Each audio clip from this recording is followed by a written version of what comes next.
Discuss about the Carnot heat engine. हम Carnot heat engine के बारे में इस वीडियो में बातचीत करेंगे। सपोज करते हैं हम, suppose we have a hot reservoir maintained and temperature T1। हमारे पास एक हॉट रिजर्वायर है, उसका टेम्परेचर T1 है, और एक हमारे पास कोल्ड रिजर्वायर है, उसका टेम्परेचर T2 है। और ये आप डायग्राम में यहाँ देख सकते हैं, this is figure number 1 for this video. And we can see in the diagram, this is the hot reservoir maintained at temperature T1. This is a cold reservoir maintained at temperature T2. Okay. So between these two reservoirs is a working substance operating between the two. अब हमने एक heat engine की efficiency को calculate कर रखा है। This is eta is equal to 1 minus Q2 upon Q1। So हमारा जो सारे सबसे ज़्यादा जो इम्पोर्टेंट इशू है डिस्कस करने के लिए, वो ये है कि किन कंडीशंस में इस हीट इंजन की जो एफिशिएंसी है वो मैक्सिमाइज हो जाए। One thing, but is the maximum efficiency possible for the heat engine operating between two reservoirs. पहला सवाल कि एक दो रिजर्वायर्स के बीच में दो रिजर्वायर के बीच में ऑपरेट होने वाले जो वर्किंग सब्सटेंस है वो मैक्सिमम एफिशिएंसी जो है वो कैसे प्रोड्यूस कर सकता है। दूसरी बात है, but cycle of process should be adopted to achieve the maximum efficiency. हम हमारा इंजन की जो एफिशिएंसी नीटा जो है वो मैक्सिमम हो, उसके लिए हम कौन सा प्रोसेस फॉलो करें, ये दो सवाल है। ओके, नाउ सादी Carnot important, the story start now. एक फ्रेंच इंजीनियर जो 1824 में उनके मन में ये सवाल आते हैं, और सबसे बड़ी मज़ेदार बात यह है कि उन्होंने इस सवाल का जवाब उस समय ढूंढ लिया जब तक हमें हीट और थर्मोडायनामिक्स का जो कॉन्सेप्ट था वो सही तरीके से पता भी नहीं था। हम एक्सपेक्ट करते हैं, अभी तक हमने इससे पिछले वीडियो में पढ़ा था रिवर्सिबल और इरिवर्सिबल प्रोसेसेस के बारे में। बी एक्सपेक्ट कि हमारा जो हीट इंजन है, it's a ideal heat engine, it is operating between this to temperatures, and this is a reversible engine. This is a reversible heat engine. Okay, और reversible heat engine का concept को हमें discuss करने से पहले हमें reversible और irreversible processes के बारे में थोड़ा सा ध्यान डालना पड़ेगा। हमने इरिवर्सिबल प्रोसेसेस के बारे में इससे पहले पढ़ा। इरिवर्सिबल प्रोसेसेस कौन से होते हैं? जितने सारे ही प्रोसेसेस स्पॉन्टेनियस होते हैं वो इरिवर्सिबल होते हैं। क्यों? क्योंकि उनमें डिसिपेटिव इफेक्ट्स होते हैं। और डिसिपेटिव इफेक्ट्स कौन से होंगे? जैसे फ्रिक्शन होगा, right, viscosity, the effect of viscosity and force of friction will comes into play. These are the dissipative effects and this make the thermodynamic system irreversible. इससे जो आपका सिस्टम है वो फाइनल स्टेट से back to the initial state नहीं आ पाता है। ओके, और ये जो एफिशिएंसी को लॉ कर देता है, it lowers the efficiency. irreversibility of the process will lower the efficiency। इसका मतलब यदि हमने मैक्सिमम एफिशिएंसी के कॉन्सेप्ट को ध्यान में रख के आगे प्रोसीड करना है तो हमें रिवर्सिबल हीट इंजन के बारे में सोचना होगा। रिवर्सिबल हीट इंजन के बारे में सोचने से पहले हमें रिवर्सिबल प्रोसेस के बारे में जानकारी होनी चाहिए। तो रिवर्सिबल प्रोसेस कौन सा होता है? जो इनिशियल से फाइनल, जो इनिशियल स्टेट से फाइनल स्टेट में और फाइनल स्टेट से back to the initial state पहुंच जाता है। ये जो प्रोसेस होता है वो क्वेजी स्टैटिक होता है। क्वेजी स्टैटिक का मतलब लगभग स्टैटिक। और यदि ये प्रोसीड करता है then it proceed very slowly, और इसमें नॉन डिसिपिएटिव, एक reversible process is quasi static and non dissipative. तो आपसे यदि परिभाषा पूछी जाती है, डेफिनेशन पूछी जाती है कि डिफाइन रिवर्सिबल प्रोसेस, तो आप यहां से डेफिनेशन लिख सकते हो, a process is reversible if it is quasi static and non dissipative. Okay, so non dissipative कौन सा होगा? जिसमें फ्रिक्शन फोर्स के इफेक्ट को हम मिनिमाइज कर देंगे और जो विस्कोसिटी का जो इफेक्ट है उसको हम मिनिमाइज कर देंगे। जितने भी डिसिपेटिव फैक्टर्स होंगे उन सबको हम मिनिमाइज कर देंगे। we'll make it as minimum as possible. So we have seen that the process is not quasi-static. एक प्रोसेस क्वेजी स्टैटिक नहीं हो सकता यदि वो प्रोसीड करता है between the two temperature and if there is a finite difference between these two temperature. We have seen that a process is not quasi-static if it involves a finite temperature difference between the system and reservoir. यदि system और reservoir के बीच में एक finite temperature exist करता है, then your process can not be quasi static. So जब हम इसको कॉन्सेप्ट को लेकर आगे बढ़ेंगे तो हमें इस बात का ध्यान रखना होगा कि टेम्परेचर का जो कॉन्सेप्ट है उसको बड़े ध्यान से कंसिडर करना होगा. अब देखिए ज़रा, यदि हम अपने इंजन को एक रिवर्सिबल हीट इंजन की टर्म में आगे बढ़ाना चाहते हैं तो हमें सबसे पहले क्या ध्यान रखना पड़ेगा कि आपका जो हॉट रिजर्वायर है which is at temperature T1, हम यहाँ से हीट लेते हैं.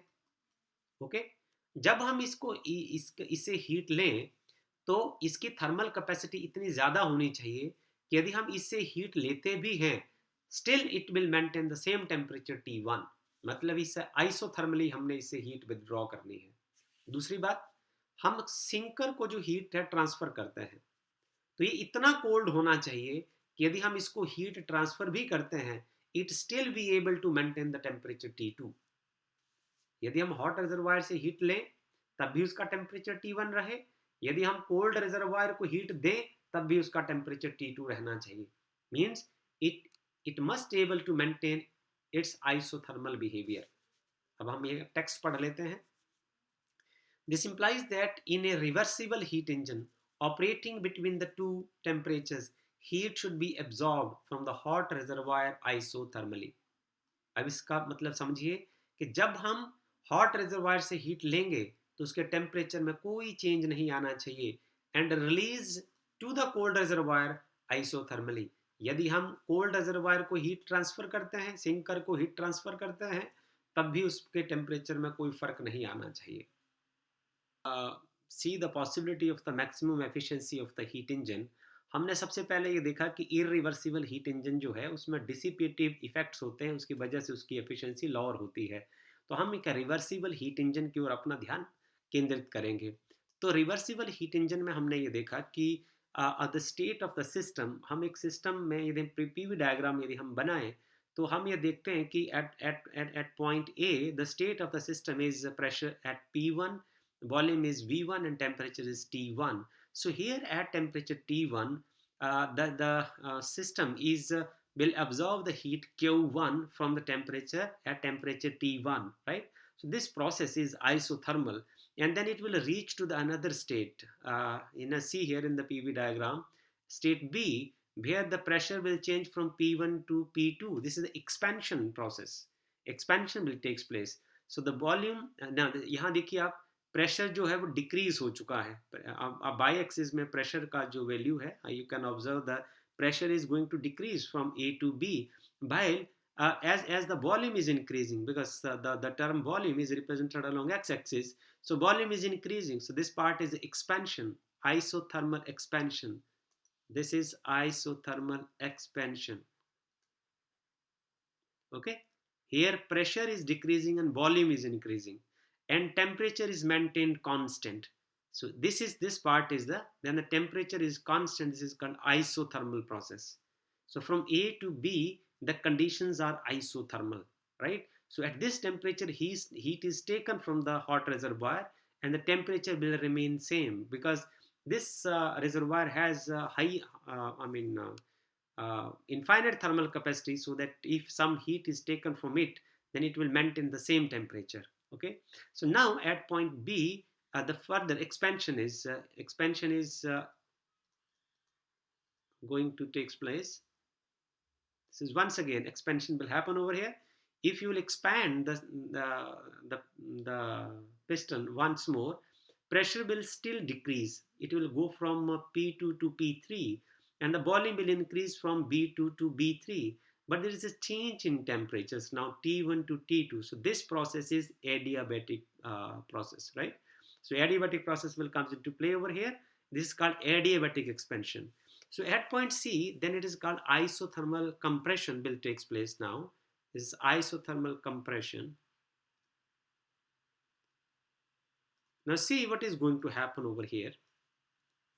Now the pressure will increase from here from P3 to P4. So P4 is greater than P3 and volume is going to decrease now. This B4 is less than B3 and temperature is constant over here. So this is the isothermal process. When temperature maintained at constant level, this is isothermal process. आप देख रहे हैं जो pressure है उसका value increase हो गया है, वॉल्यूम का वैल्यू डिक्रीज हो चुका है. एक्स एक्सिस से आप देख सकते हैं, you can see from here, यहाँ जो वॉल्यूम का वैल्यू है वो ये B3 है, और जो B4 वैल्यू है वो यहाँ होगा.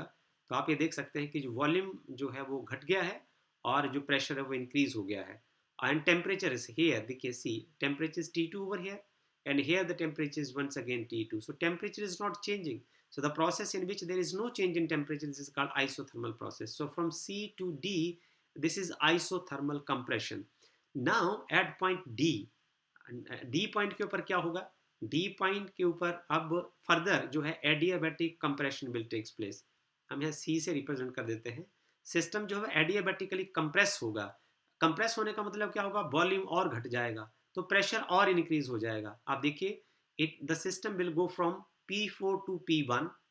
Now the pressure will increase from P4 to P1, volume will decrease now B4 to B1, and temperature will change from T2 to T1. So this is called adiabatic compression. So adiabatic process कौन सा होता है? जिसमें pressure भी change होता है, volume भी change होता है, टेम्परेचर भी चेंज होता है, but there is no exchange of heat between system and surrounding. पर सिस्टम और सराउंडिंग में कोई हीट एक्सचेंज नहीं होती. सो आप यहाँ देख रहे हैं डी पॉइंट से लेके ए पॉइंट तक क्या हो रहा है? प्रेशर भी चेंज हो रहा है. पहले P4 इसका नाम है, P1 हो गया. B4 वॉल्यूम का नाम है, B1 हो गया. T2 टेम्परेचर का नाम है, जो T1 हो गया. Means every value has changed. So this is the adiabatic compression. अब हम थोड़ा टेक्स्ट पढ़ लेते हैं, उसके बाद फिर आगे चलते हैं. सो we have identified the two steps of the reversible heat engine. Isothermal process at temperature T1 होगा, तो इसकी हमने आपके साथ बात कर ली. यहाँ isothermal process होगा, और यहाँ क्या होगा? Absorbing the heat Q1 from the hot reservoir. यहाँ सिस्टम जो है हॉट रिजर्वायर से हीट Q1 एब्जॉर्ब करेगा. यहाँ आप देख सकते हैं. Another isothermal process कहाँ होगा? यहाँ at temperature T2. I have explained the whole the part of this. इस टेम्परेचर के ऊपर दोबारा फिर से आइसोथर्मल कंप्रेशन होगा. कंप्रेशन में क्या होगा? Releasing the heat Q2 to the cold reservoir. इसमें हीट Q2 जो है वो यहाँ कोल्ड रिजर्वायर में रिलीज हो जाएगी. This is what will happen in this process, isothermal process में. Next is to complete a cycle. अब साइकिल को पूरा करने के लिए इनिशियल स्टेट में वापस पहुंचने के लिए हमें क्या करना पड़ेगा? हमें वापस टेम्परेचर को T1 से T2 और T2 से बैक T1 आना है. To complete the cycle we need to take the system from the temperature. पहले T1 से T2 तक जाना है, और उसके बाद फिर हमने T2 से वापस T1 में आना है, क्योंकि हमारी इनिशियल स्टेट में टेम्परेचर जो है वो T1 है, right? So the question is, which process should be employed for this purpose? That's a reversible. So this is the adiabatic process we have chosen, where there is the change in pressure, volume and temperature, but no exchange of heat, no heat flow from any reservoir. किसी भी reservoir से heat flow नहीं होता. No heat exchange between system and surrounding. So we are considering the reversible heat engine that operate only between these two temperatures, only T1 and T2, right? So thus adiabatic process must bring about the temperature change in the system from T1 to T2 first. आप देख सकते हैं यहाँ adiabatic क्या कर रहा है? T1 से T2 तक ला रहा है. T1 to T2, this bring the change from T1 to T2, and then once again adiabatic system comes into play to bring back this system from T2 to T1. This is the theoretical explanation. You can explain it by your own way also. The working of Carnot heat engine. So this is the working of Carnot heat engine.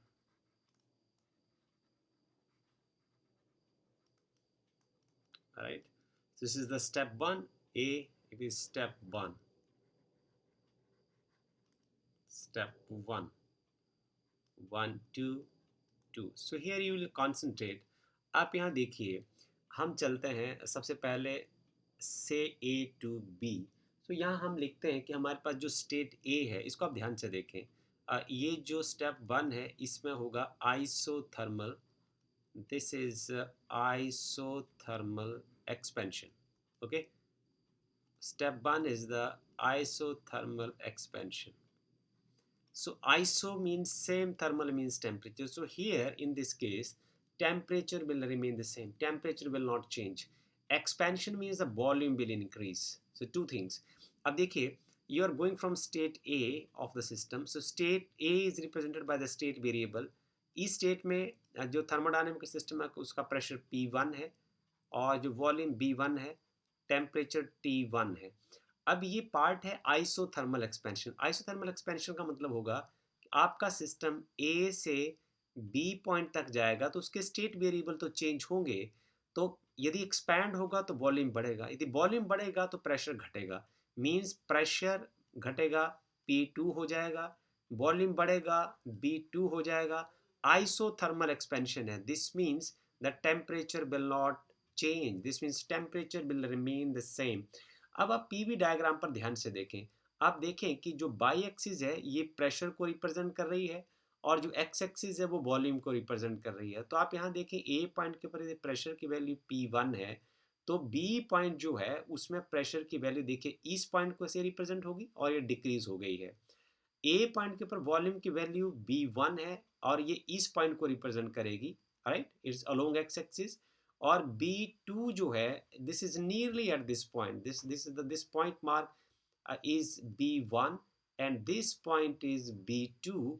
So here this point represent P1, this point represent P1, this point represent P2. So now you have seen कि जब वो isothermal expansion होती है तो जो pressure जो है वो डिक्रीज हुआ है, वॉल्यूम जो है वो इंक्रीज हुआ है और temperature remain T1, so temperature remain the constant, right. So this is isothermal expansion. So हम यदि फंडामेंटल फार्मूले का इस्तेमाल करें कि जो हमारे पास W है हम इसको W1 कह देते हैं, work done in isothermal process, ऐसे कह सकते हैं, आपका मर्जी है लिखने का। इसमें आपका सिस्टम जो है वो रिजर्वायर से हीट लेता है, it will take the heat Q1 from the reservoir at higher temperature T1। इसमें यदि आपके सिस्टम थर्मोडायनेमिक सिस्टम में म्यू मोल्स ऑफ गैस है तो हम किसको लिख देंगे, इसका हमारे पास फंडामेंटल फार्मूला है, ये आ जाएगा हमारे पास mu r T1 because temperature is T1 here, then log of final volume that is B2 upon initial volume B1। हम इसको इक्वेशन नंबर 1 मार्क कर देते हैं। मुझे उम्मीद है कि आपको इसमें कोई समस्या नहीं आई होगी समझने में, क्योंकि आप work done in during isothermal process वाले पार्ट को आपने याद रखना है। Okay, so make sure that you are able to understand this. Now second step में हम चलते हैं, this is step number B for us. Okay, so in step number 2, step number इसको हम लिखेंगे इट इज फ्रॉम 2 to 3। आपका तरीका होगा लिखने का, आप एनसीईआरटी का जो बुक पढ़ते हो वैसा करना है वैसे कर लीजिए, आपका और कोई लिखने का तरीका तो उसको आप ऐसे मार्क कर सकते हैं। Step from 2 to 3, I can say from we are going from B to C here. So इसको हम लिखेंगे, इस ऑपरेशन का नाम होगा adiabatic, this is adiabatic expansion. तो सबसे पहले तो हमें एडियाबैटिक एक्सपेंशन को समझना है। एडियाबैटिक एक्सपेंशन क्या होगा?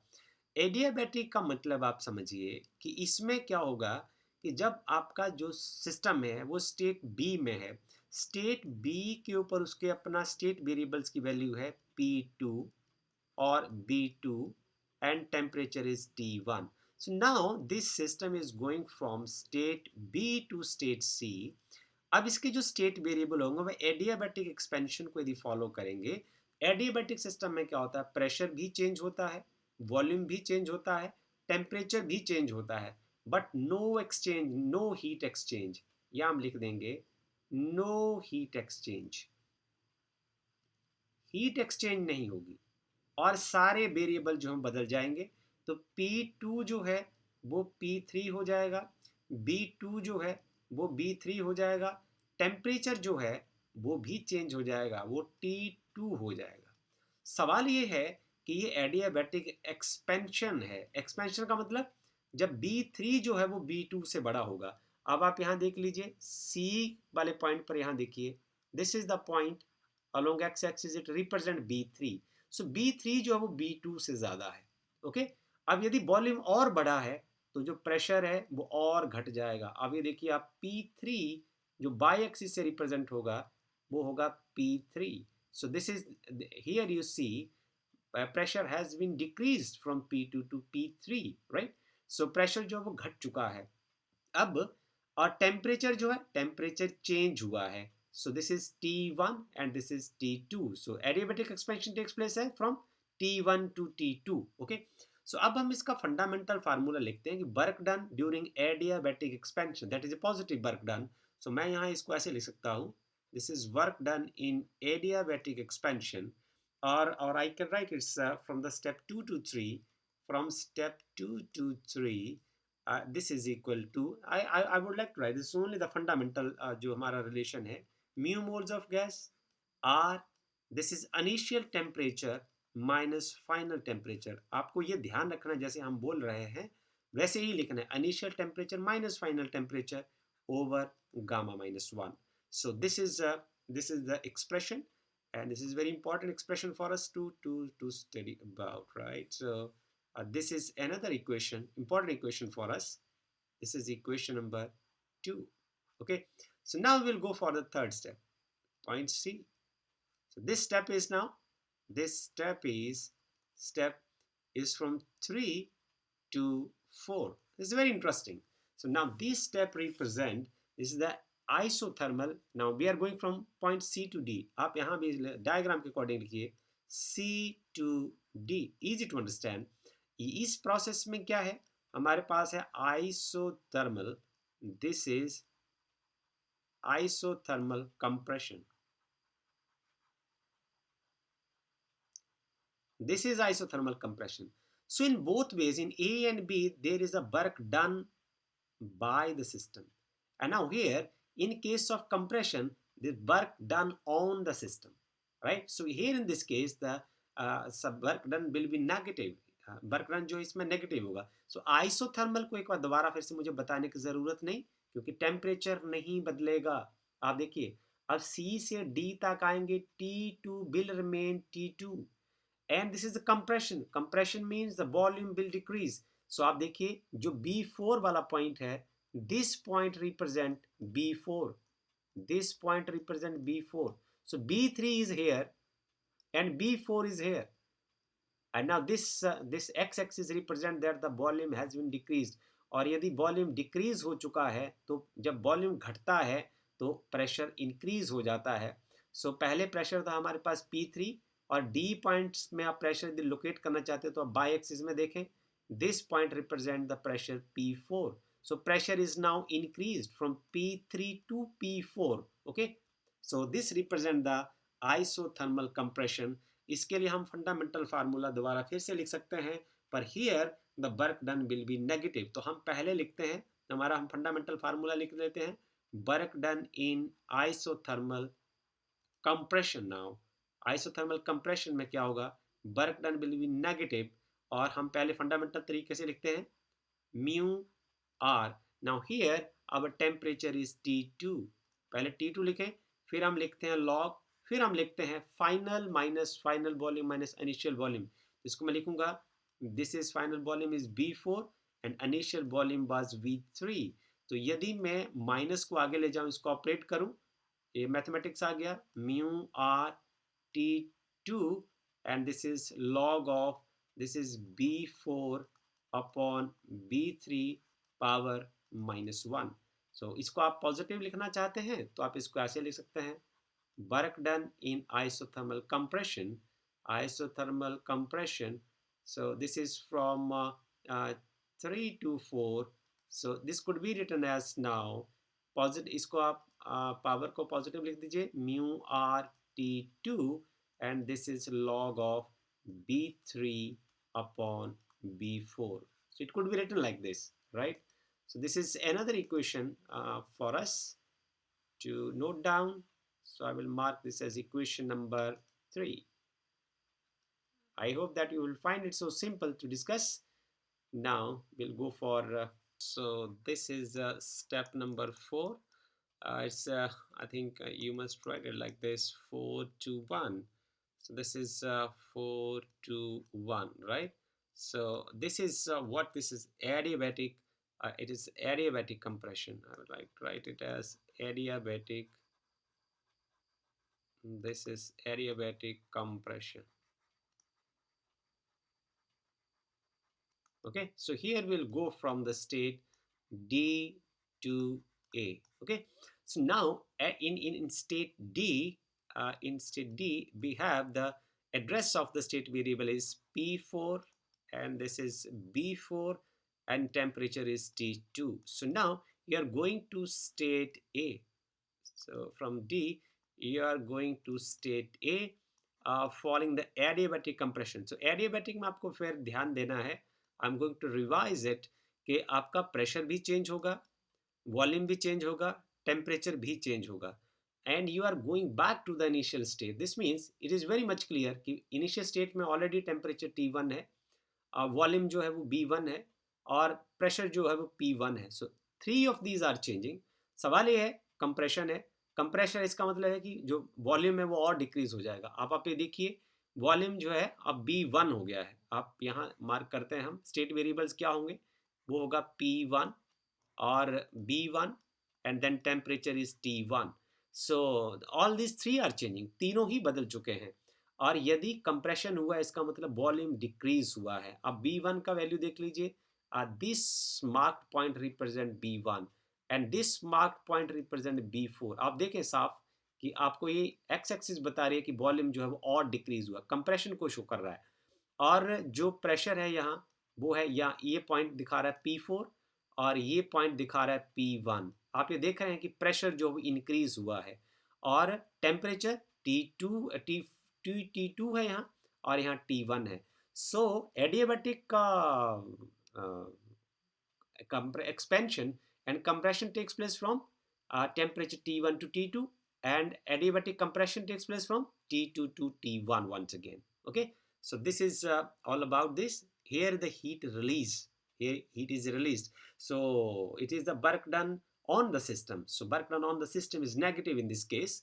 compression में होगा work done on the system. So हम fundamentally इसका जो work done लिखते हैं, so work done from state 4 to 1, right?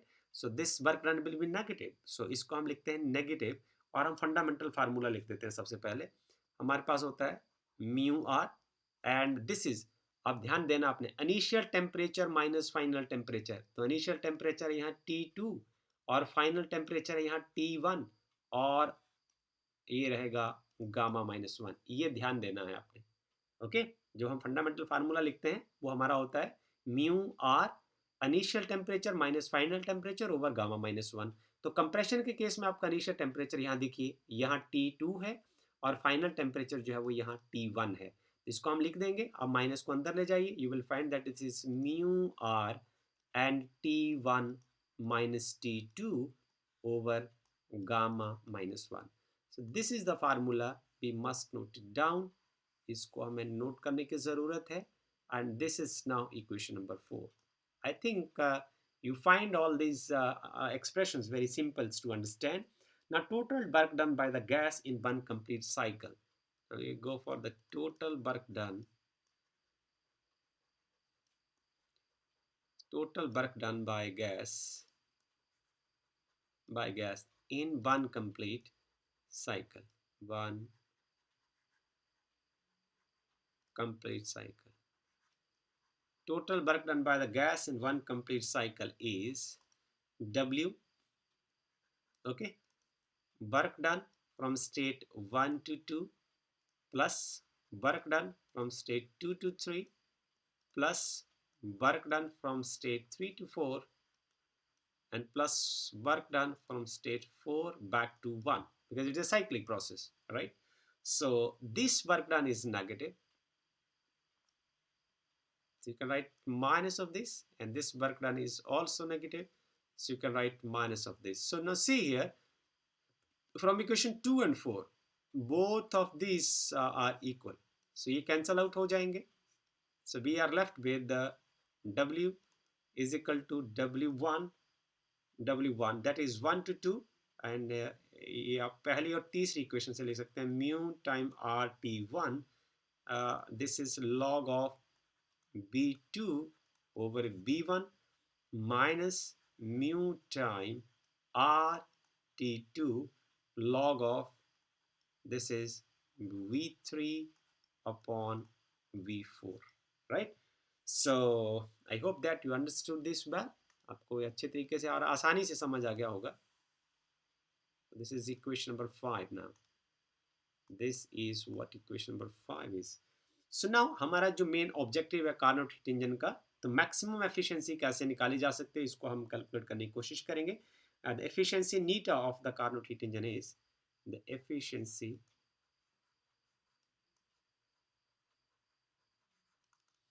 efficiency neta of the Carnot heat engine is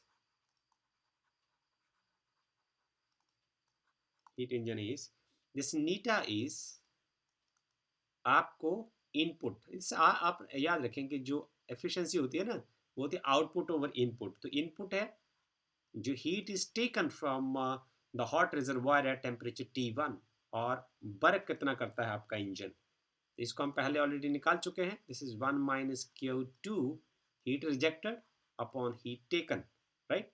सो आप आगे चले हम तो कुछ ऐसे लिख सकते हैं हम इसको. Make the box bright. So we can write it like this now. यहाँ हम सब्स्टिट्यूट कर दें नीटा, it is equal to 1 minus Q2. This is the heat rejected. So heat rejected is represented by equation number 3. So heat rejected is represented by equation number 3, which is the equation number mu RT2. This is mu RT2 log of B3 over B4 divided by heat taken. This is mu RT1 log of B2 over B1. So mu R से mu R cancel हो जाएगा. We are left with the 1 minus T2 over T1 and log of B3 over B4 divided by log of B2 over B1. तो हमारा जो expression है इसको हमने नीटा जैसे सॉल्व करना है, तो we'll just concentrate now on this part, right? The heat engine neta is given by, so from the last page we have done that it is 1 minus T2 upon T1. This is 1 minus T2 upon T1. This is log of B3 upon B4. This is B3 upon B4 upon log of B2 upon B1. Okay, so now we will mark this as equation number 6, right? अब हम ये समझते हैं कि हमें आगे proceed करने से पहले हमें एक कॉन्सेप्ट सीखना है. सो की आइडिया जो है उसको हमने सीखना है. की आइडिया ये हमने अभी पढ़ा नहीं है. हमने पढ़ा है कि for an adiabatic process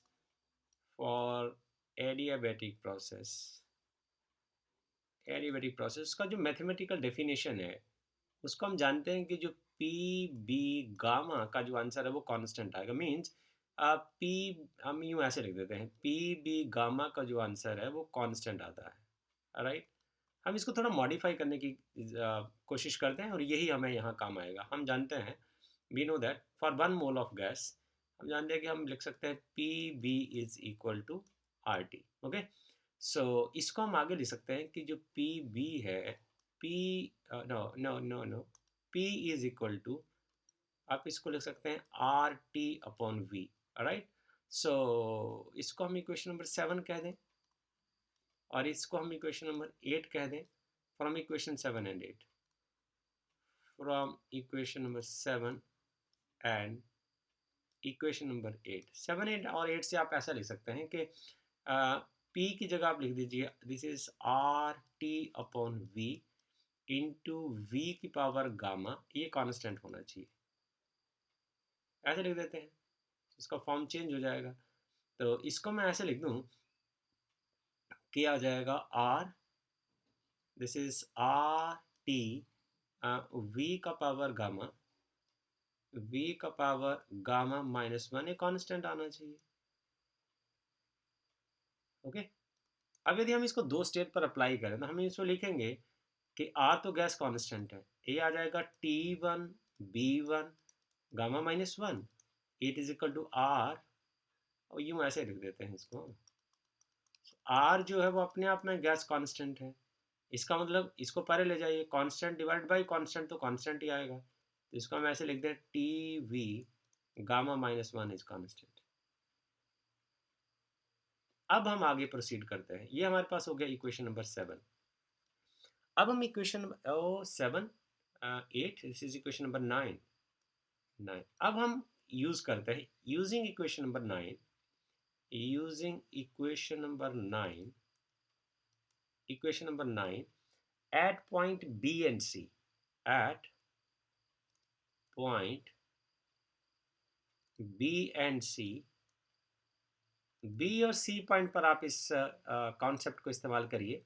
point B पर देखिए, यहाँ एडिमेटिक इक्वेशन आप लगाइए, यहाँ वॉल्यूम B2 है, टेम्परेचर T1 है, तो यहाँ हम लिख देंगे, ये आएगा आपके पास T1 B2 गामा -1, और यहाँ आप C पॉइंट पर लगाइए, यहाँ जो देखिए जरा ध्यान से, वॉल्यूम B3 है और टेम्परेचर T2 है, तो यहाँ हम लिख देंगे टेम्परेचर T2 और volume B3, this is gamma -1। यहाँ हम T1 अपॉन T2 की वैल्यू निकाल लेते हैं, T1 अपॉन T2,